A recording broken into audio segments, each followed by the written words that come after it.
Madam, இதுல ஏதோ ஒரு சதி நடந்திருக்கு. அன்பரசி அப்படிப்பட்ட பொண்ணு இல்ல மேடம். இங்க பாருமா, உன் மேல குற்றச்சாட்டு வச்சிருக்காங்க. அதுக்கு சப்போர்ட் பண்ற விதமா அதுக்கான சாலிடான எவிடன்ஸ் இருக்கு. அதனால இந்த குற்றச்சாட்டு இல்லைன்னு நிரூபிக்கிற வரைக்கும் நீ எந்த போட்டியிலுமே விளையாட முடியாது.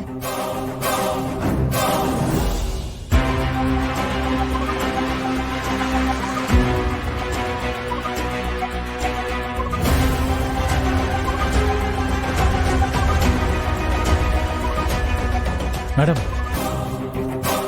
மெடிக்கல் டெஸ்ட் ரிசல்ட் வரதுக்குள்ள மேட்சே முடிஞ்சு போயிரும் மேடம். ஒருவேளை அன்பரசி ஊக்க மருந்து பயன்படுத்தலன்னு ரிசல்ட் வந்தா அவ விளையாட முடியாம போயிரும் மேடம்.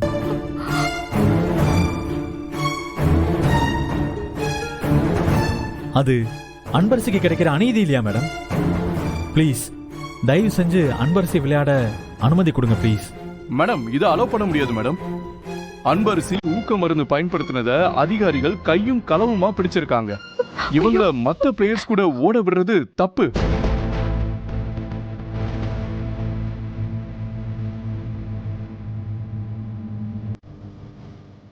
ஒருவேளை அன்பரசி அலோவ் பண்ணி அவங்க ஊக்க மருந்தால ஜெயிச்சா அது மத்த பிளேயர்களுக்கு பண்ற துரோகம் இல்லையா?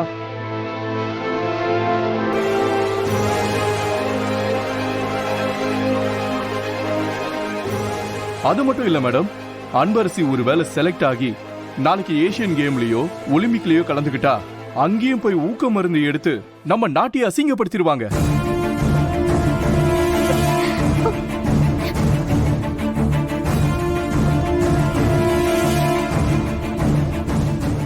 ஊக்க மருந்து எடுத்ததுனாலதான் அன்பரசி பழைய ரெக்கார்டை முறியடிச்சு குவாலிஃபிகேஷன் ரவுண்ட்ல இதுவரைக்கும் இல்லாத ரெக்கார்ட்ல ஓடி இருக்காங்க.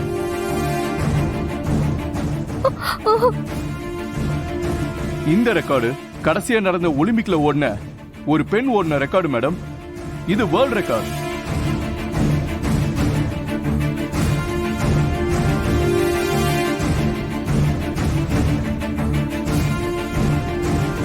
அது அன்பரசி பீட் பண்ணது நம்பவே முடியல மேடம். அவங்க கால் பிராக்சர் ஆன சமயத்துல அவங்க இந்த ரெக்கார்டை கிரியேட் பண்ணிருக்காங்க. இதுக்கு முன்னாடி எல்லாம் இவங்களுக்கு இந்த ஸ்பீடு இல்லவே இல்லை மேடம்.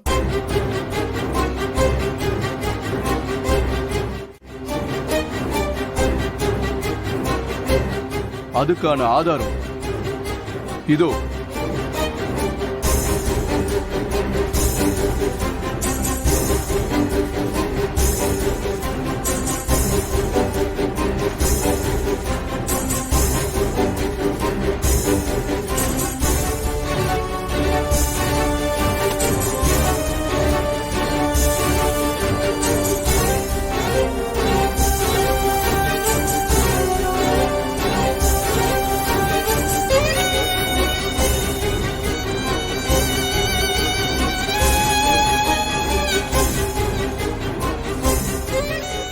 பாருங்க மேடம்,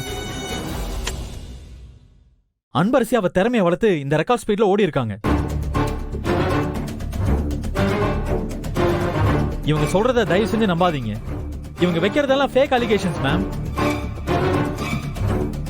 மேடம், என்கிட்ட இன்னொரு சாட்சியும் இருக்கு.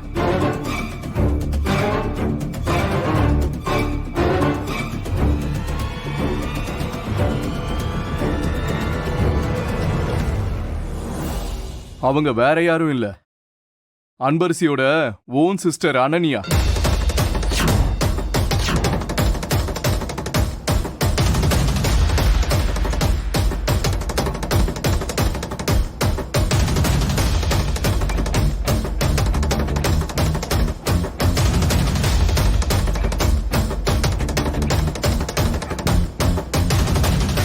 அவங்க வந்து சாட்சி சொல்லுவாங்க.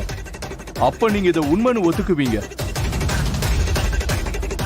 அன்பரசி வீட்டுல இருக்கும் போதே ஊக்க மருந்து எடுத்துக்கிட்டதை அவங்க நேர்லயே பார்த்திருக்காங்க.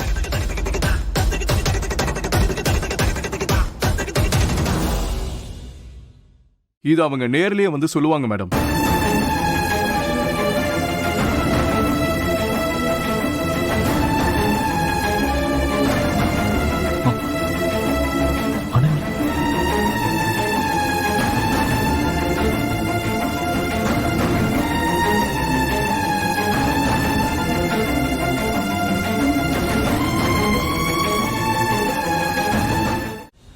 இதோ பாரு அனன்யா, நாளைக்கு உன் அக்கா இந்த காம்படிஷன்ல கலந்துக்க கூடாது.